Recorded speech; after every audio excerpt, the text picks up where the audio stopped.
concrete was flying everywhere. There were people crushed, trapped, and dying everywhere you looked. You could hear the kids crying. I remember people were being found 4, 5, 6 days after the earthquake, alive.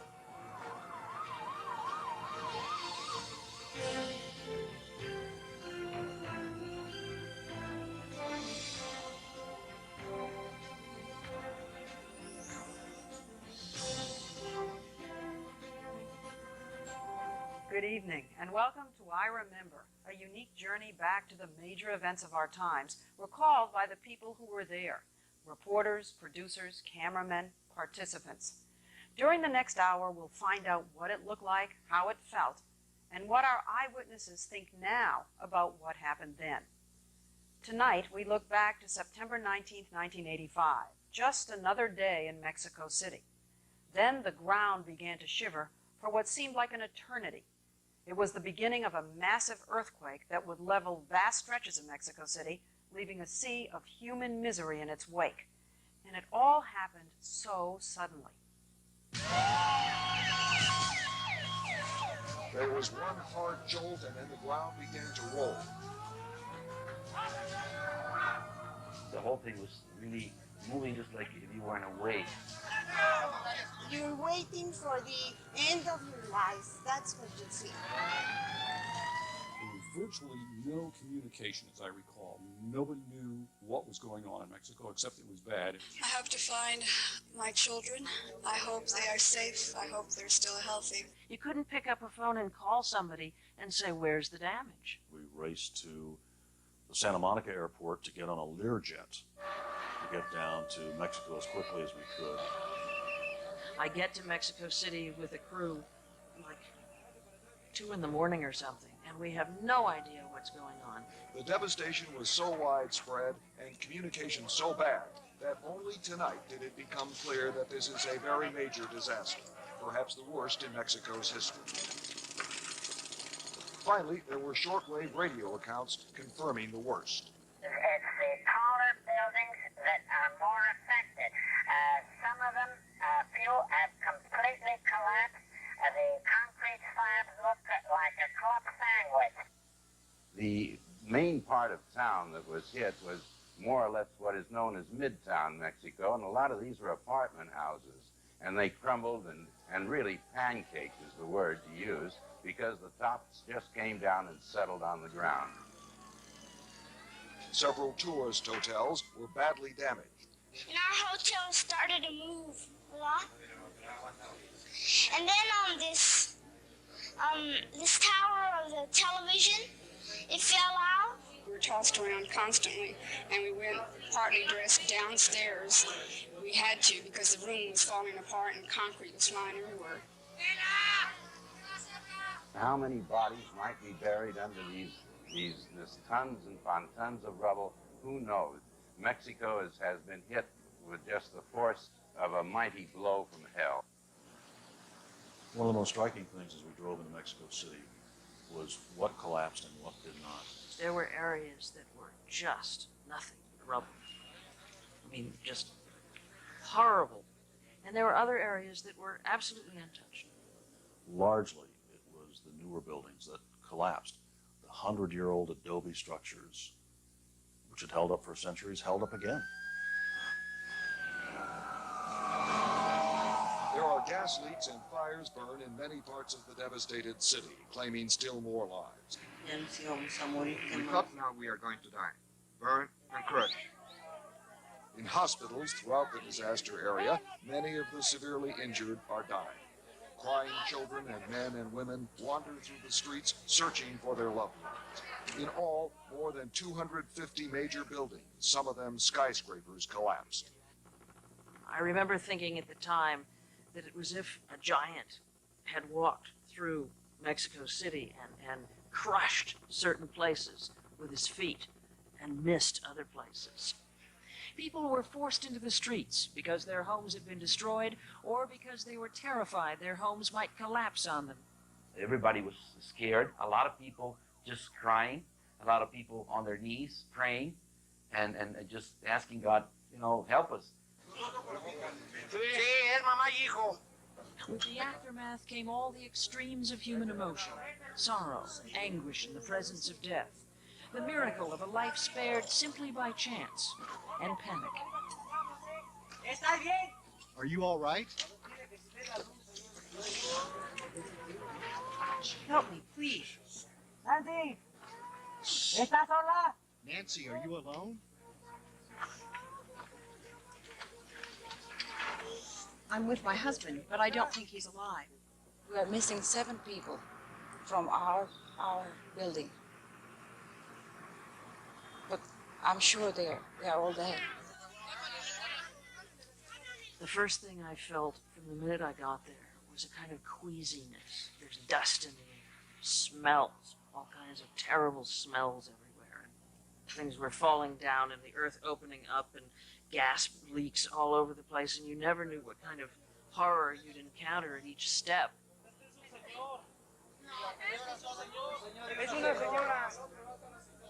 And part of it was the awful realization that there were people crushed and trapped and dying everywhere you looked.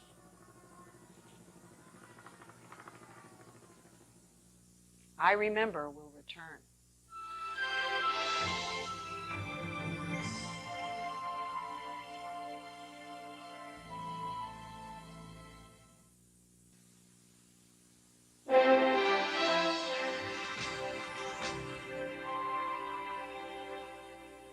The Mexico City earthquake measured a staggering 8.1 on the Richter scale, making it one of the biggest quakes in Western Hemisphere history. The actual site of the earthquake, though, was nowhere near Mexico City. The center of the quake was in the Pacific, 50 miles off the coast from the country's biggest resort, Acapulco. Our assignment was to go to Mexico outside of Mexico City, cover the earthquake damage outside. We reached Acapulco at midnight, I think it was long after dark. At the discos in Acapulco last night, there was cause for celebration. It woke me up, and I thought my wife was shaking the bed. And I looked over at her, and I realized that it wasn't her. I thought I had too much to drink from the night before, but when I saw the tables and the lamp shaking, I knew something was wrong. The town was absolutely fine. We didn't know that till we got there. That morning we had, because we'd taken off in such a frantic race down here, we weren't prepared. The hotel had no food and no water, and the only thing we had on the airplane, we were taking off this beautiful site of Acapulco with the mountains behind, sun just coming up.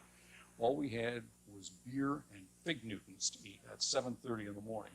We knew that we had to go to several different cities in the outlying areas of Mexico and then back to Harlingen, Texas, which was the closest feed point in the U.S. By 6:30 Eastern time, to get that story on the air, we flew from Acapulco to Guatemala and on to Lázaro Cárdenas, where I remember some people had been killed and a fair amount of damage. And by that time, our time was out, and so we Learjetted back toward Harlingen. But of course, we had to clear customs. We stopped in Monterey, and I knew that it was going to be dicey by this time. And we got to Harlingen Airport. We ran red lights, did everything to get to the station in Harlingen.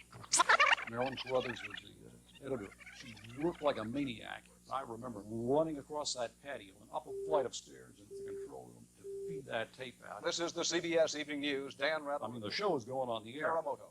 Earthquake. We just made it. I mean, it was about as close as it can be. The scars from the earthquake stretched more than 200 miles from Mexico City to a number of cities on the Pacific coast. It's sort of interesting that Acapulco, which was much closer to the epicenter of this particular earthquake, didn't have anywhere near as much damage as Mexico City, way inland. Seismologists today analyzed why the effects of the quake were so catastrophic. Mexico City, they agreed, was more vulnerable to this disaster than any other major city in the hemisphere. This megalopolis was built on top of a series of lake beds, and the movement of any quake is amplified many times. When she saw that the part of the wall collapsed and crushed her brother, then she realized what was going on. When the roof fell in at Yadira Bravo's house, the 10-year-old girl's mother was killed. Her little brother died as well. That's right. There was a feeling of desperation, of need on the part of neighborhood people to save their families to save their neighbors, not wait for somebody to come with a front end loader or a crane. 12-year-old Freddie Velasco fell from his family's 10th floor apartment when their building toppled. My little sister, my mother, and my father are still missing. This is what is left of the building. Freddie has not been told his family was killed. If they couldn't reach their father or their mother or their children in the rubble, they had to feel that they were doing something. Brick by brick, wall by wall, and floor by floor until they got those who were still alive out. Time lost meant lives lost. Silencio. When they needed to really check because they thought they heard something, or the dogs would bark indicating that they found something, they would put their hands up and silencia. Silencio, and the whole vast area of rubble would fall quiet. And the entire audience, all the people who were around, the press, the family members, the bystanders, would hold their breath, and they would listen. And you would hear a plaintive little sound, and that would guide the rescuers, give them a better idea of where to dig next. It was spiritual as well as it was listening for sounds. And then this whole human machine would start up again, and they'd start going and going and going. You didn't know whether there would be another earthquake. And you didn't know whether to sleep with your clothes on or not, or you didn't know whether it mattered. And you could never kind of shake this kind of fear that was with you for the whole time, that the next thing you knew you were going to be sandwich meat. On Thursday, there was the shock. On Friday, the aftershock. The aftershock hits, and the building begins to shake. I saw the chandelier going like a pendulum, maybe 5 feet on either side of center, swinging above me. The shock caused some buildings, damaged earlier, to collapse. You feel sick to your stomach, and you don't know what to do, but your instinct is to somehow get out of there and live. People were trampling each other. Trying to get down the stairs. There was a fair amount of panic. One of our drivers had a broken leg in this mob scene. I'll never forget the scene of all these people rushing out in tears, hysterical, fearing for their lives. As the earth shook, people were overcome with the desperate, dizzy feeling of having nowhere to go, no place to hide. The fear that's associated with an earthquake is that no matter how smart you are, no matter what you think you can do, you cannot think your way out of it. You can't strategize in any way. You're going to die or you're not. You're going to get out or you're not. Your adrenaline pumps as it's never pumped before. You couldn't ever think of anything more terrible. I've covered a number of wars and faced directly head-on guns, people with guns to the back of my head and so on and so forth. Nothing of that type is nearly as frightening as a natural phenomenon like an earthquake. Tenemos que salir del edificio. We have to leave the building. High-rise tourist hotels were evacuated briefly and checked for structural damage. I'd like to send a message to our family in Dallas that we're okay, the whole family.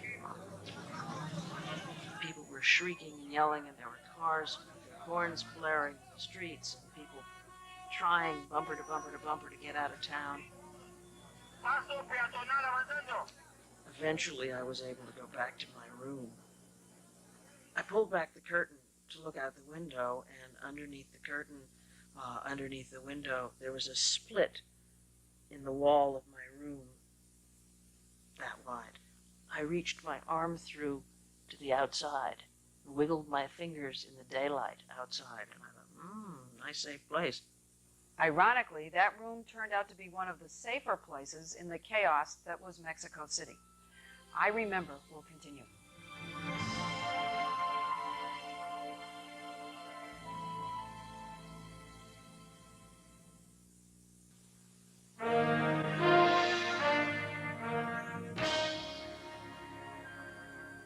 The earthquake left a huge footprint, not only on Mexico City, but also on the surrounding countryside. Nothing, it seemed, was spared. They had seemed unchangeable, these adobe neighborhoods in Ciudad Guzman, an old farming town 250 miles from Mexico City. The earthquake proved they were not. This was now 2 days after the earthquake. The government was in with bulldozers, and they were just flattening the houses. On some streets, machines are finishing what the earthquake started. I think they were concerned about aftershocks, and they thought a lot more people were going to be killed. Maria Campos had lived here for 40 years. She collected a few possessions and left her home to the bulldozer. Well, I remember those people fleeing with their belongings here and there, running with chairs and potted plants. Ahead of the bulldozer, there were few belongings that were left, and their houses were being leveled. These are houses that people have lived in for, I suppose in many cases all their lives. Compared to the capital, the official numbers are not large. But here, everyone seemed to know the victims, know the faces of the suddenly homeless. There seemed to be no concern at all for the feelings of people forcing them out like that. And so it was kind of a double tragedy. They couldn't believe what was going on. And it took the weariness and the time and the death watch to kind of bring home to them what was really occurring. There was a great deal of praying. They thought they had saints with them, that somehow God would pull them out of this disaster. Nuestra tierra se está haciendo. The world has not ended, he says. These are natural forces at work in the universe. There is no reason to blame God. The churches were astonishing because they were on an assembly line, sort of a cycle of masses, practically 24 hours a day, mass after mass after mass, to cope with the needs of the people. These people have been through 2 massive earthquakes in the span of 24 hours. And now, day by day, they were literally trying to pick up their lives, pick up what was left of their homes, and get on with things.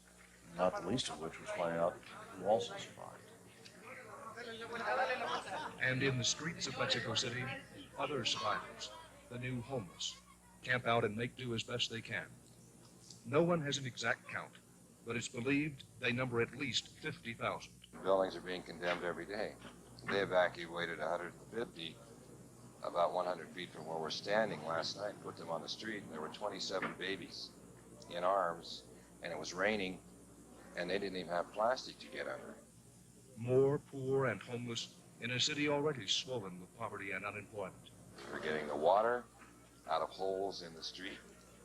They're sleeping on the streets, or they're walking around all night. Everywhere you go, you see tent cities. I think the disaster was too enormous for the government to handle all at once, quickly. What there was not where it ought to have been. There was a shortage of water. There was a shortage of tents. There was a shortage of food. There was a shortage of medicine. We had a weak, paralyzed, helpless, confused government that didn't really know what it was doing. President de la Madrid's government didn't know how to cope with the earthquake itself, didn't know how to cope with the issue of how many people had died, terribly conflicting versions, didn't know how to cope with the question of foreign aid, to accept it or not accept it. At first, Mexico said that it didn't need the help from abroad. The government did not know what was really happening or what really happened. There was Mexican pride saying, we can do this ourselves. The government did not want a foreign closeness to the damage, to the number of dead, to the corruption that could arise in the way the aid was being handed out. It was very reluctant to allow any foreign assistance. Wants him. The search for one boy in one building has come to symbolize Mexico after the earthquake, or perhaps to overshadow all the boys in all the other buildings. I don't know to this day whether I should have believed that the tappings were actually happening, that someone could have heard him speak, or whether it was all just fantasy. And how does one know there is no hope when, in this particular disaster, day after day, when hope was lost, another miracle emerged? The Mexican government just, in the end, had to be hard-headed about calling off the search for the living and drawing a line and saying, enough. It was very painful for the people who had to just say, that's it. After fighting against people that wanted to get with the bulldozers in there, and I decided to just hold down until midnight. After midnight, I screamed silencio, and we just sat there for probably almost an hour, and we didn't hear anything. And that's when I took the decision, okay, let the cranes come in and take off. It was time for the living to begin putting their lives back together. I Remember will return.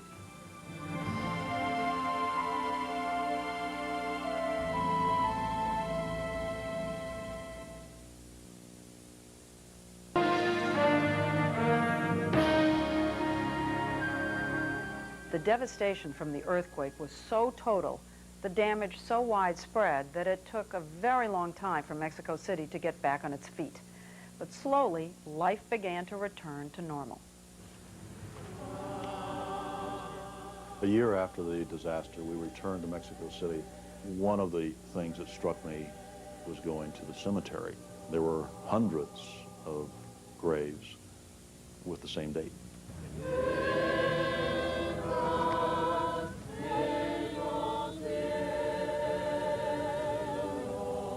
There were hundreds of bodies that were never found. That meant that there was no closure for the people involved.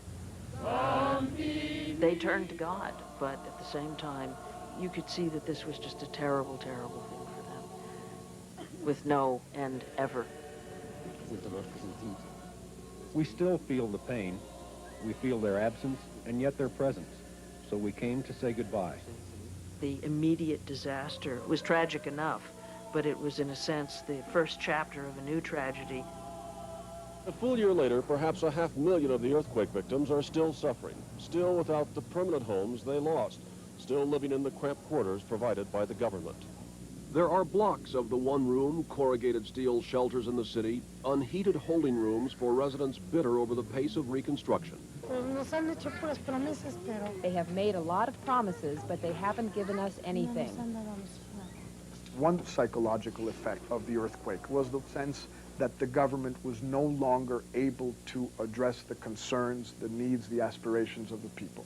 That, I think, lasted and is still with us today. There were a number of situations where people couldn't forget and were going on with life. 24-year-old Dr. Juan Hernandez remembers he spent 4 days buried in the collapsed Juarez Hospital, where 900 doctors, nurses, and their patients died. The doctor was back at work and felt more committed to saving lives. Fantastic. Oscar Flores, the man who came out of the rubble of the apartment building, decided never again to live in anything taller than a single story. In the end, God left us here, so we can't fall behind with trauma. I feel this part of life I wasn't supposed to live, and I try to enjoy it to the max.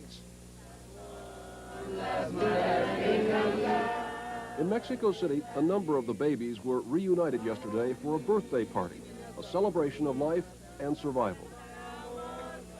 These are the miracle babies, the twins, Juan and Jose, little Maria in her birthday best, a weary Adrian, and in a tiny farming village far from the capital, a baby girl named Griselda in the reassuring embrace of her grandmother, will live and laugh for one more day in the poverty her mother fled for the good life in the city. I think the survival of infant after infant said something about the strength of the people. It became a rallying point for people to have the strength to start over. If the smallest of us can make it, surely the rest of us can. It gives you the power to keep on going and to have the faith and the expectation that tomorrow the sun comes out for everybody again.